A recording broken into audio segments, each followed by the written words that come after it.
আজকে কেন আবার এই প্রসঙ্গ উঠছে যে রাজনৈতিক দলগুলোকে বসে এই বিষয়ে সিদ্ধান্ত নিতে হবে? তাহলে আপনারা কি করলেন এতদিন ধরে? আপনারা সঠিক কাজটি করেননি, পক্ষপাত দুষ্ট হয়ে কাজ করছেন। আমি আজকে পরিষ্কার ভাষায় বলতে চাই যে আজকে যে দাবি দাওয়াগুলো নিয়ে কয়েকটি রাজনৈতিক দল ঘেরাও করছে, অস্থিতিশীলতা সৃষ্টি করার চেষ্টা করছে, আবার একটা চক্রান্ত করছে নির্বাচনকে বানচাল করার জন্য, নির্বাচনকে পিছিয়ে দেওয়ার জন্য, এটা এই দেশের জনগণ মেনে নেবে না। বন্ধুগণ, অনেক রক্তের বিনিময়ে, অনেক শিশুর রক্তের বিনিময়ে, অনেক নারীর রক্তের বিনিময়ে, অনেক ছাত্রের রক্তের বিনিময়ে, কৃষকের রক্তের বিনিময়ে, শ্রমিকের রক্তের বিনিময়ে আমরা এই স্বাধীন হয়েছি ফ্যাসিস্টের হাত থেকে। সুযোগ সৃষ্টি হয়েছে এক গণতান্ত্রিক ব্যবস্থায় যাওয়ার।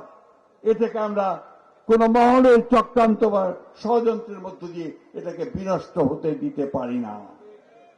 আমরা অনেক দায়িত্বশীলতার পরিচয় দিচ্ছি। আমরা এখন পর্যন্ত কোন বিষয়ে রাস্তায় নামিনি, কিন্তু মনে রাখবেন, বিএনপি কোন ভেসে আসা দল নয়। বিএনপি এই দেশের জনগণের গড়া একটি দল, শহীদ জিয়াউর রহমানের দল, স্বাধীনতার ঘোষকের দল। এই দল দেশের বেগম খালেদা জিয়ার গণতন্ত্রের জন্য সংগ্রাম করা, আপসহীন সংগ্রাম করা সেই নেত্রীর দল।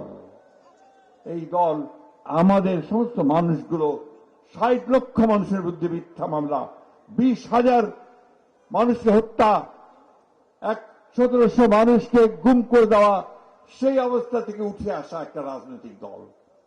সুতরাং আমাদেরকে খাটো করে দেখবেন না বা অবজ্ঞা করে দেখবেন না।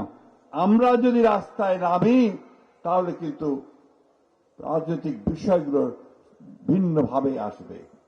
তাই খুব পরিষ্কার করে বলতে চাই যে আপনারা এসব বাদ দিন। যে বিষয়গুলো সমাধান হয়েছে সেই বিষয়গুলোকে বলে দিন, যেগুলো হয়নি সেগুলো পার্লামেন্টে আগামী নির্বাচনের মধ্যে দিয়ে যে পার্লামেন্ট গঠিত হবে সেই পার্লামেন্টে সিদ্ধান্ত নেওয়া হবে। আর যেগুলো আমরা একমত করুন।